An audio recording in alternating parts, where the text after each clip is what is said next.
वो लोग तो मेरे लिए भगवान थे, बहुत अच्छे थे दोनों। लेकिन मुझे पैसा चाहिए था। सुनकर रोंगटे खड़े हो जाते ना।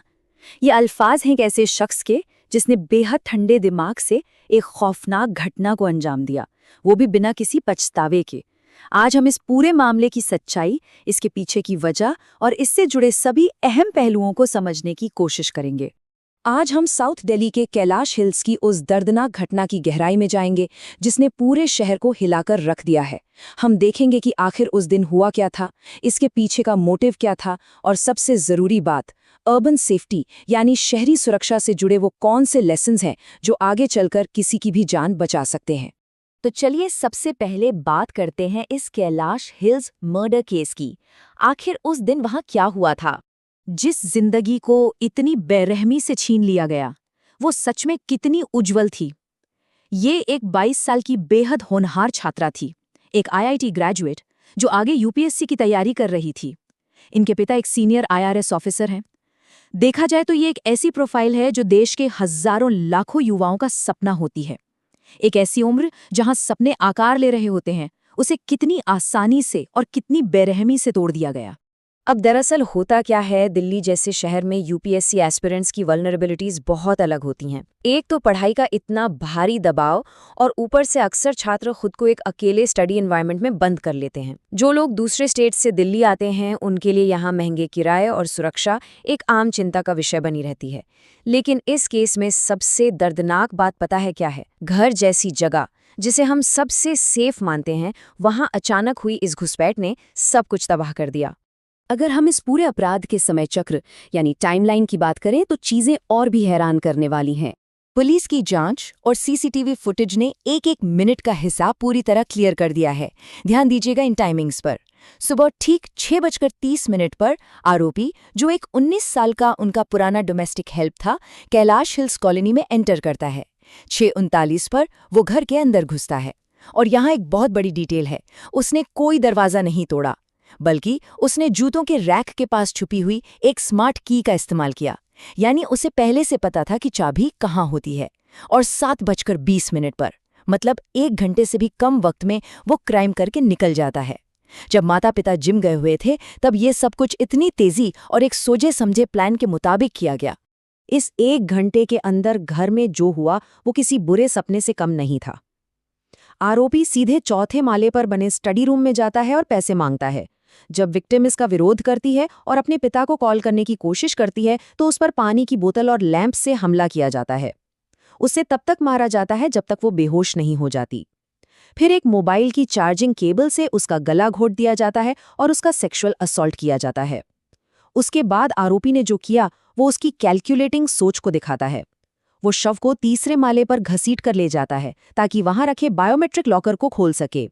उसने छात्रा की उंगलियों का इस्तेमाल करके लॉकर खोलने की कोशिश की।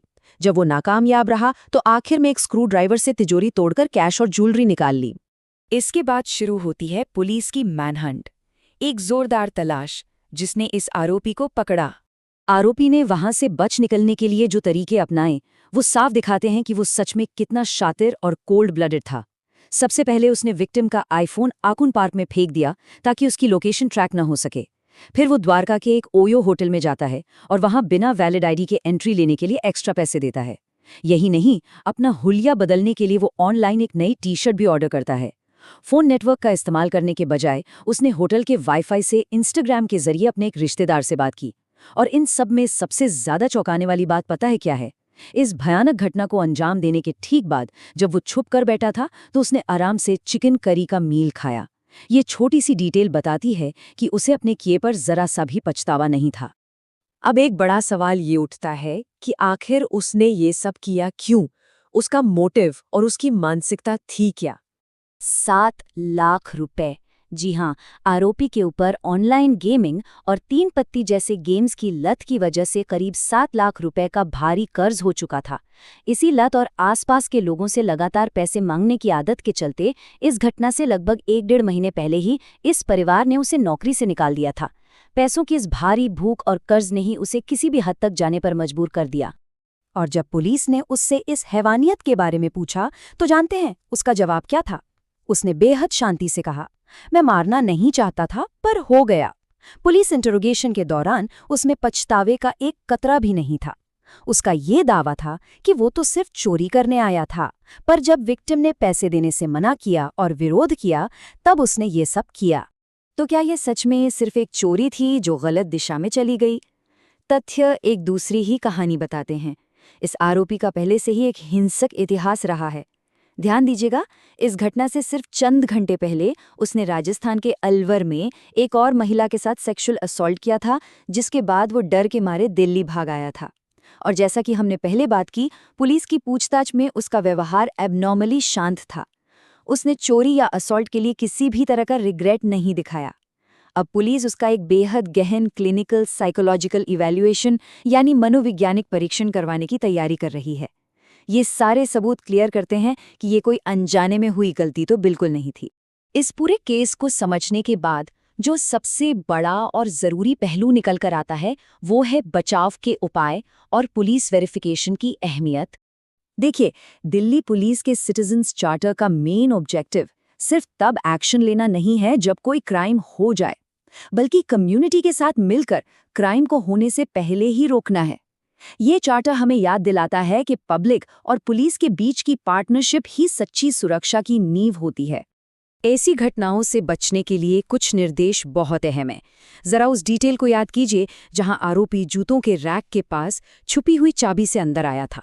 पुलिस साफ निर्देश देती है कि कभी भी स्पेयर चाबी को दरवाजे के पास, गमलों में या ऐसी आम जगहों पर छुपाकर नहीं रखना चाहिए। हमेशा मजबूत दरवाजे, मैजिक आई और डोर चेन्स का इस्तेमाल करना जरूरी है। रेजिडेंट वेलफेयर एसोसिएशंस यानी RWA की मदद से ही ट्रस्टेड और वेरीफाइड लेबरर्स को काम पर रखना चाहिए। एक और अहम बात, बायोमेट्रिक या डिजिटल लॉक्स लगाने पर उनमें सेकेंडरी फिजिकल फेल सेव्स भी जरूर होने चाहिए, ताकि अगर डिजिटल सिस्टम फेल हो जाए तब भी आपकी सुरक्षा बनी रहे। और ऐसी घटनाओं को जड़ से रोकने का सबसे बड़ा हथियार है वेरिफिकेशन प्रोटोकॉल।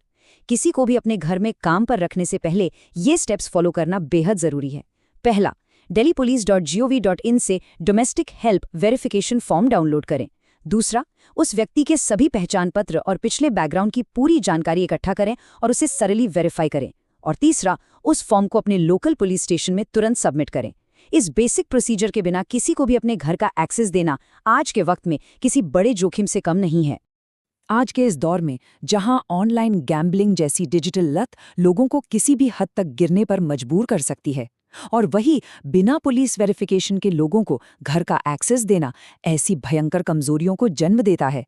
ऐसे में शहरी कम्युनिटीज को अपने सुरक्षा के तरीकों में क्या बदलाव लाने चाहिए, इस बारे में गहराई से विचार करना बहुत जरूरी है। क्योंकि थोड़ी सी सतर्कता और सही वक्त पर उठाया गया एक छोटा सा कदम आगे चलकर किसी बड़ी अनहोनी को टाल सकता है। इस विश्लेषण को सुनने और समझने के लिए धन्यवाद। सतर्क रहें, सुरक्षित रहें।